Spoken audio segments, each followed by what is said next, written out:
Dua anak buah Verdi Sambo, Hendra Kurniawan dan Agus Nurpatria pada hari ini menjalani sidang banding dalam kasus perintangan penyidikan pembunuhan berencana Brigadir Yosua Huta Barat. Dan majelis hakim menyatakan menolak memori banding Hendra Kurniawan. Informasi selengkapnya akan disampaikan jurnalis Metro TV Aris Setia. Kita ke Aris Setia. Aris, bagaimana jalannya sidang banding Hendra Kurniawan dan juga apa yang mendasari majelis hakim menolak banding Hendra Kurniawan?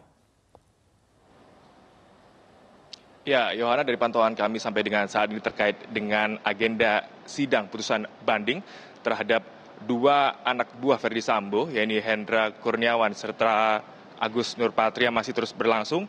Dan tadi agenda sidang putusan banding ini dimulai dengan terdakwa Hendra Kurniawan.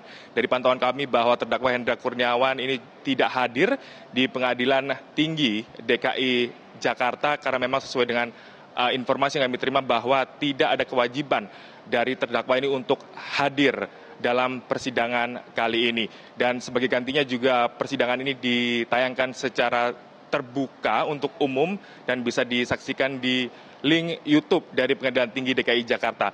Dari jalannya sidang banding tadi, kami mencatat ada 6 amar putusan ataupun 6 poin keberatan dari tim kuasa hukum Hendra Kurniawan ini yang ditolak oleh majelis hakim. Majelis hakim menyatakan bahwa Hendra Kurniawan ini terbukti memerintahkan pemindahan isi DVR CCTV yang berisi rekaman Brigadir Yosua Huta Barat saat masih hidup saat tiba di rumah dinas Verdi Sambo pada 8 Juli 2022. Dan selain itu perintah itu disebut berasal dari Sambo yang kemudian disampaikan kepada AKP Irfan Widianto yang bukan merupakan bawahan dari Hendra Kurniawan. Dengan demikian dinyatakan bahwa majelis hakim memperkuat dari putusan Pengadilan Negeri Jakarta Selatan, yang itu artinya bahwa Hendra Kurniawan harus tetap menjalani vonis hukuman 3 tahun penjara dengan denda 20 juta rupiah serta subsidi 3 bulan penjara.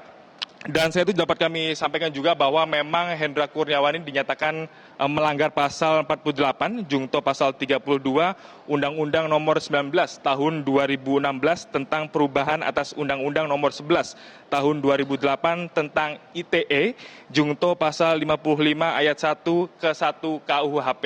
Dan saya itu juga saat ini kami memantau bahwa terkait dengan persidangan terdakwa lain, yaitu Agus Nurpatria juga masih terus dilangsungkan. Yohana, tadi kami melihat bahwa jalannya persidangan untuk agenda putusan banding ini dimulai pada pukul 10 waktu Indonesia Barat, dan untuk terdakwa Hendra Kurniawan tadi berakhir sekitar pukul 11:23 waktu Indonesia Barat, dan kemudian untuk sidang terdakwa selanjutnya ini Agus Nurpatria tadi dimulai sekitar pukul 12:40, dan sampai dengan saat ini masih terus berlangsung. Kami terus masih menantikan, dan sebagai informasi bahwa terkait dengan kasus ini bahwa dua terdakwa ini merupakan orang yang terlibat dalam kasus obstruction of justice atau perintangan penyidikan terkait dengan meninggalnya Brigadir Nofriansyah Yosua Huta Barat.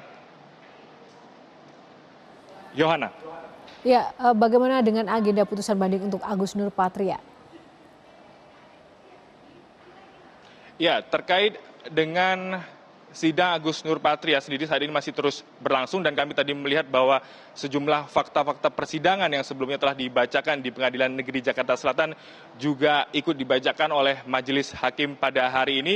Kami juga mencatat bahwa untuk majelis hakim yang melaksanakan sidang putusan banding ini, ya ini antara lain Hakim Ketua Nelson Pasaribu, Hakim anggota yang terdiri dari Tony Pribadi dan juga Sugeng Hianto.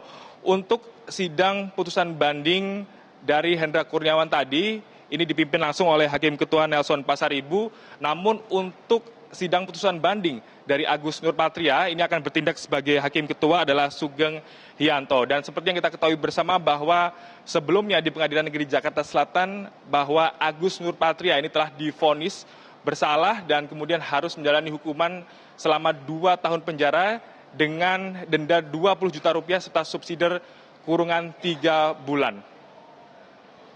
Untuk sementara demikian, kembali ke Yohana di studio. Baik, terima kasih Arsetia untuk laporan Anda dan kita tunggu terus ya update langsung dari sana.